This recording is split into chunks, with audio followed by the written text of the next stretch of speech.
Hello creative friends, and welcome to another tour of a completed art journal.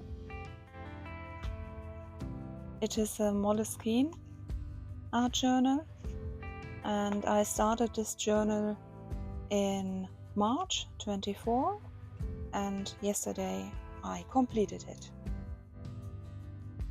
As always, my starting page is about that I give myself absolute permission to express myself the way I choose to. I declare this a safe place to create, no judgment, no expectations, freeing myself through art.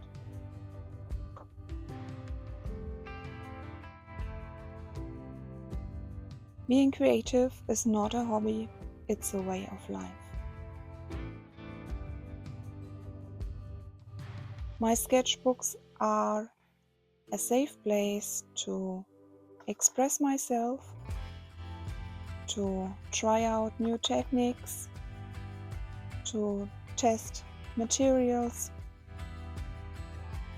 to come up with design ideas, or just a place to play and have fun. Some pages I do like more, others I don't, but I show them to you anyway.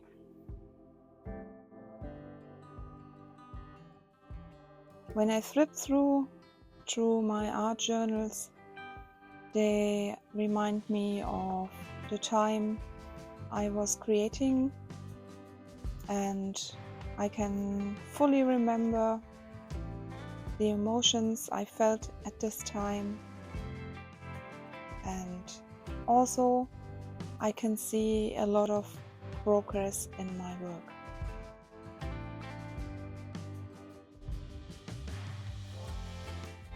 I really hope you enjoyed this flip through. In case you have any questions about used materials or the way I've done a page, please write me in the comments below. And in case you haven't done this yet, please like and subscribe to my channel for more creative adventures. I hope to see you soon, and happy creating!